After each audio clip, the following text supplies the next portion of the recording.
Kadaama omusambwa gwe gwakozesa n'avaayo nabaana oba omujiini gwe gwakozesa n'avaayo nabaana. Vidiyo nagiteekayo mwadulirako emabegaawo. Bangi mbadde mumbuuza Maggie omukyalo oyo ali ku ki, wamufolowingako kati ali mu mbeera ki? Mumbuuzizza nnyo era nsooka okubeebaza. Mu butuufu mwenna abazze ku WhatsApp nga mumbuuza ku mukyalo ono. Nammwe kimanyi gye muli bangi nga mbadde mwagala okubuuza kiki kati ekiriwo. Mwebale nnyo mwebalire ddala okuba nga mufolowinga omulamwa gwa channel eno. Channel eno si kuteekako buteesi vidiyo ne tutambula ne tugenda. Oba olaba nti wowulira nga kikutteko omuntu oyo musabire yonna gy'ali Mukama musinkane. Ate nange kennyini bwe nteekayo vidiyo wano eno ngezaako okulaba nga at least nnoonya ku bantu bano. Oluusi ne bambulwa ne nnemerera okubafuna, oluusi abamu ne mbafuna. Okulaba nti at least oyogerako nabo n'omanya kituuseewa kati mbeera ki eriwo n'omuwa ku magezi oba n'omuyambako mu ngeri emu oba endala okulaba nti avvuunuka obuzibu obwo. Kati mwenna abambuuzizzaako nammwe abaddeyo nga musabira omukyalo oyo oba abakyamusabira. Mwebale okutuukiriza omulamwa gwa channel eno. Channel eno kwe kulaba nga tweyambayamba eyeetaaga essaala ne tugimusindikira. Eyeetaaga okuyambako ne tumenya bwe tugenda omuyambako. Ate nga bwe tubaako ne bye tuyiga okulaba nga tumalako bulungi kontrakiti zaffe ne tuba nga ebintu ebimu tebitutuukako. Ensonga lwaki ndeeta vidiyo ezimu bwe zityo ne tubaako bye twogera ne tubaako bye tuyiga. Ekigudde kw'oli ne kitatuuka ate ku ggwe ng'olwedde omanyi butya bw'osobola okwewala ekintu ekyo kutuukako. Naye nga mbabuuzaako abalungi mwasize mutya, mwasiibye mutya wonna oba obudde bwonna bw'olabiddemu vidiyo eno. Nsuubira nti oli bulungi. Abalinamuko obuzibu obw'enjawulo tusaba Mukama Katonda abeere nga abatereereza obulamu kubanga ye yekka mukwano y'ayinza okuyamba, y'ayinza okutaasa.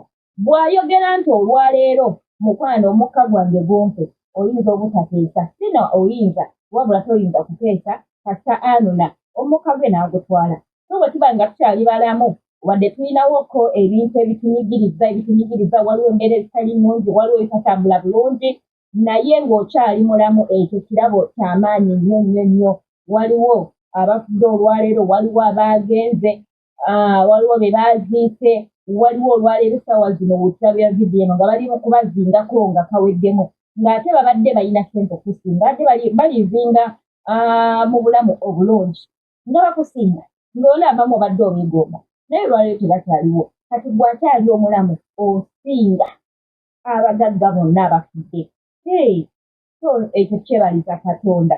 Kale abambuuziza ku omuwala oyo nagezaako okuba nga ngenda mu kabokisi ak'omuwala eyata amaloboozi ago nga njagala kubaako bye mmanya era nga njagala okulaba butya bwe tuyinza okuba nga tuyambako omukyalo ono oba okwogerako naye yeetaaga okubudaabudibwako n'okubeera nga asiibwako n'okumubuulira kiki ekyokkola. Naye mu kabokisi k'omukyalo oyo teyaresipondinga messages zange.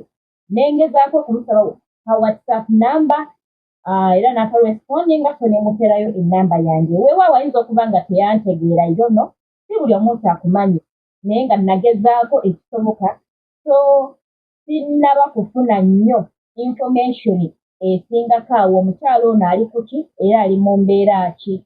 Naye omukyalo eyata amaloboozi teyarespondinga messages zange naye nga nagezaako okulaba nga at least ntuuka ku mukyalo ono eyatuusibwako ekizibu kino. Then waliwo n'omuwala vidiyo gye natuddeyo yesterday ow'e Jordan. Twebaza Katonda. Ebiseera ebisinga bagamba nnyo nti kampuni z'e Jordan eyo zikuba abaana singa bakuza ku ofiisi. Naye akabadde omuwala ono teyakozesezza nakaagadde era naawe waali kakozesezza. Tusooka kwebaza Katonda nti omuwala ono yazze ku ofiisi. Ali ku ofiisi right now. Vidiyo ye yatambudde nnyo ku TikTok. Vidiyo n'etambula ate nga nnyonnyola bange ekyabaddewo. Ate era ng'omulaba nti yabadde talina nsobi yonna gye yakoze. Ng'ate era omulaba nti n'okukola ayagala.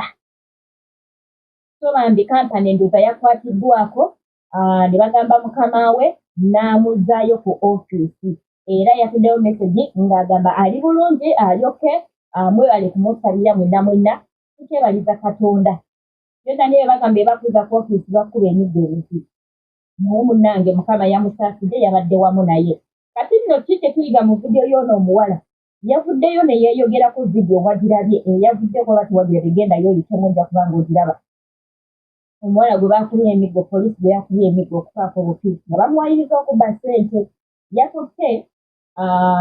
yakutte akatambi nga ewakalabye ng'ayogera ne yeeyogerako n'akapositinga kati mukwano okuba teyaali eyo oyinza okuba nga bw'ogezako okunnyonnyola kampani yo tekuwuliriza bw'ogezako okunnyonnyola basupavayiza tebakuwuliriza si nsonga oli mu nsiiki bw'oba olina obuzibu bwonna vaayo weetunuzeemu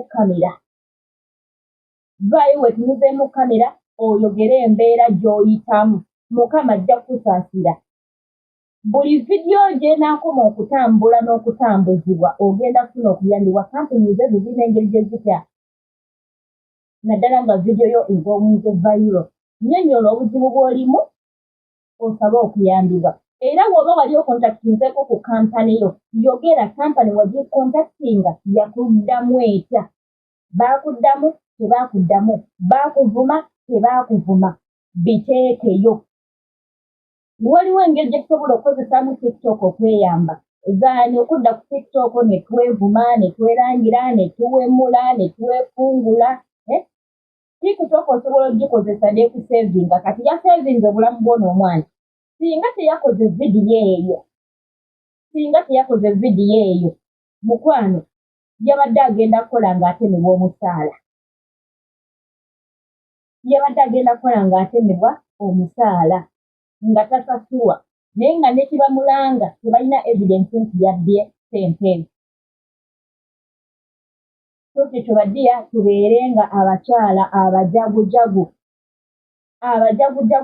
noonya engeri yonna gy'osobola okufunamu obuyambi ne woba weetaaga ku magezi si buli omuntu asobola okutuukirira oba magi oba abakozi ba Toyo Initiative Uganda n'ayogerako nabo si buli omu kubanga abamu tebalina na namba zaffe naye ate nga ziri everywhere nze namba yange bw'ogenda ku TikTok yange akawunti ya Magi Toyo Initiative ku TikTok enamba yange y'essimu era w'okwatamu profile picture yange enamba yange y'essimu gyeri kubanga emirimu gyange bakirayanti bange n'abayazi Airbnb mbajja ku TikTok oba ku social media kati namba yange gyeri kati batono nnyo oluusi